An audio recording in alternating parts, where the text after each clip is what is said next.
Hi, how are you? I'm good. How are you? Good. Thanks so much for chatting with me. I know you're super, super busy right now. I've been seeing all of your Oh, Instagram okay. posts, so. Yes.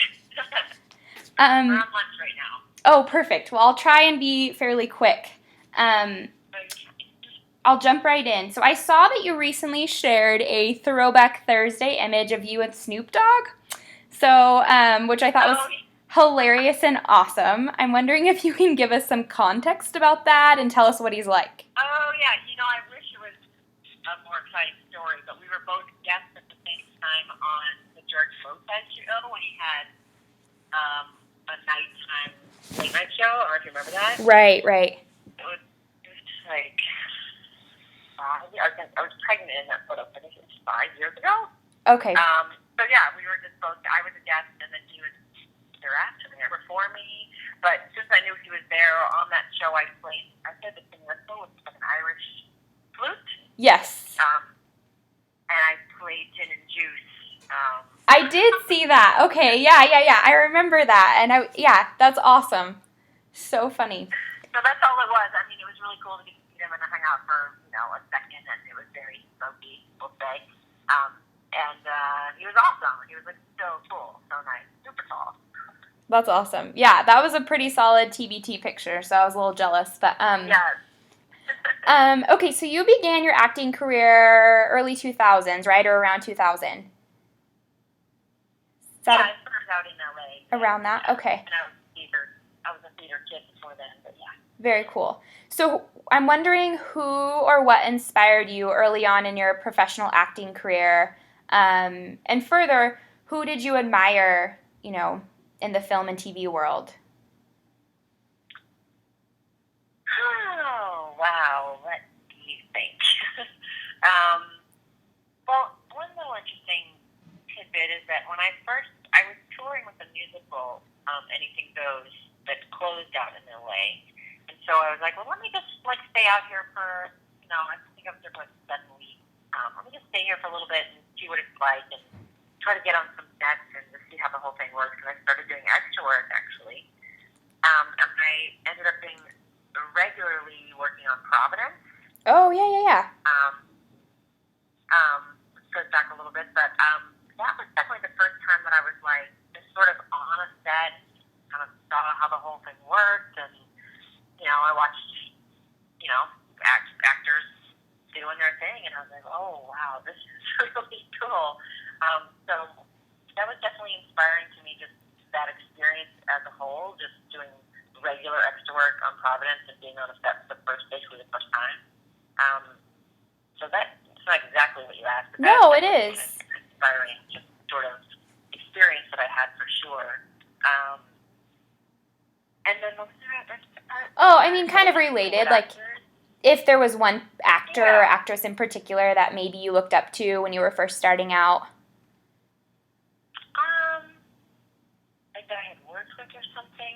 I mean, my first big thing was, where I had a lot of lines with Star Trek Enterprise. Uh-huh.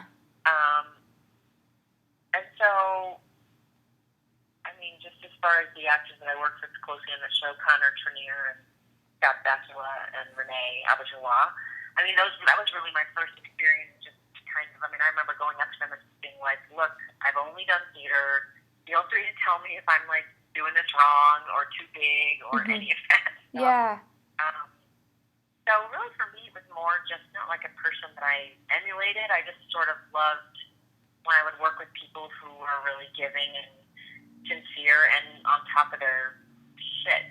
Like, Yeah. it's inspiring to me to work with people who like really know their lines. It sounds like such a simple thing, but it's not always the case. Okay. Very cool. Yeah. Yeah, that makes sense. So you play a police officer on Bosch, which is an Amazon original series. It was picked up for a second season, so congrats on that. It's super, super exciting. Thank you. And do we know when season 2 will premiere yet? I think it's February again. It's like January or February. Okay. We're through shooting. We're like on episode 5, I think, right now. Okay. Cool. And I'm sort of going back and forth and doing. I was there for episode 3, and I think I'm going to be back in like 7 and 8 or something. I don't know. It's it out with Vampire Diaries. But Right. yeah, so they're going strong. They're already, I guess, almost halfway through. That's awesome. I love that. They're so short now. Yeah. So having your show on Amazon means that, as you know, people can just stream them all at once. What makes that show a solid binge watching show, or why should people choose it as this weekend's show to binge watch? Because so many people spend their weekends just having binge watch parties. Yes, I know, right? Me too. Well, the really cool thing about Bosch is that it's based on Michael Connelly's novels, and there's I think 18 or 19 or something. There's so much good stuff in those books for them to draw on for the series. So, I mean, I think that's definitely a unique thing to the show. A lot of shows, they get picked up and they start going, and they don't necessarily know where they're going, and they don't necessarily have all the material. But with Bosch, we have so much stuff to pull from. And so, I mean, I think that is definitely a unique thing for Bosch and the Amazon thing. And I don't know, I just like that. I think it's a great show to sort of sit down and watch, and it's not incredibly fast-paced, which I kind of like. Right. It doesn't rush, and it sort of lets the moments breathe, and it's not just fast TV. You feel like you're really in the world of these characters. And so when I started binging the first season, even though I was in it and stuff, you're like it's slow, but by the time it's over, not slow in a bad way, but it's moving at its own pace, and by the time it's over, you're like, yes, and please immediately start the next one. Right. Yeah, it's thoughtful, I would say. It's not. I think so many shows try and cram so much in at once, where the story isn't always developed as fully, and I feel like that's the case with your show. It's thoughtful. It's the story is there, and anyway, that's really cool. So what is it like, though, as an actress, knowing that people can just sit down, watch the whole season in a sitting versus traditional TV on-air series that you've been part of, where people have to eagerly wait, right, each week by week by week? Yeah. Is that weird for you, or I don't know. I'm just curious of your thoughts on that, and maybe how people perceive it, or how they, your conversations on social media with fans on different shows. Right. It's definitely strange to not necessarily know where people are. You know what I mean? With Vampire Diaries or 24 or whatever, I know what people are watching. I'm like, oh, yeah, that's right. I'm seeing this episode with, where XYZ happens. And with Bosch, I'm kind of like, oh, I don't know if they're, seeing my naked butt right now. Or right, exactly. Myself. You know what I mean? Yeah. I have no radar for where everybody is. Yeah. I mean, the thing about binge watching is you sort of lose the what is it called? The water cooler chit chat the next day. Yeah. Thing. But then you have people. Wait, where are you? Yes. And then you have people, I know at work for me, we have a few of us watching it, and we'll have to say, okay, did you see it? And then they'll stop. Wait, no. So actually, in some ways, I feel like people are more amped and hyped about it because they don't want you to tell anything. But that's awesome. I want to touch on... no, I mean, there's a whole... Go ahead. Yeah, No. I was just going to say there's a whole, when you're trying to talk about a show with your friends, there's a whole scary spoiler thing, wait, which episode are you on? I don't want to mess it up, Yes, definitely. And I want to touch on 24 real quick. Just curious of, what that was like playing an FBI agent and how you prepared for such a role. And then further, did that help you at all prepare or think more about your role as a cop on Bosch? Yeah, so with 24, I was cast, I think, on a Friday, and I think I started, the next Wednesday. There were no time to, oh, let me go hang out with this page. You know what I mean? Right. It was definitely, I was just thrown into it, and it was okay, here we go. But obviously I worked so close to the keeper, so on that show in particular, all I really had to do was sort of show up and observe and soak it all in, because I could, watch how he was doing things. And I mean, I'm a pretty, sporty I pick up very easily on things like loading guns, and some people it's hard to make that look natural. Mm-hmm. But all of the just even running. This sounds silly, but even running is something that sometimes people it's just hard to do. But I'm pretty precise and good at that kind of stuff, which ended up being super helpful with 24. I wanted to do all my own stunts, and I was gung ho for anything and everything. But after season 7, I did go to Quantico, and I did these. I helped them with these videos that they were making. They needed just like a sort of spokesperson kind of thing they were weird. It was all about like closed circuit monitoring for businesses and stuff, and so they needed a person to sort of be the host, I guess, of those kind of. It's weird, but anyway.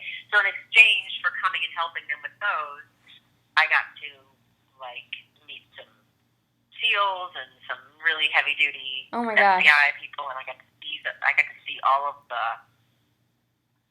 different departments and shoot some guns and fly in a helicopter, and that was amazing. It was only 3 days, but it was just unbelievably amazing. Yeah, that's so wild.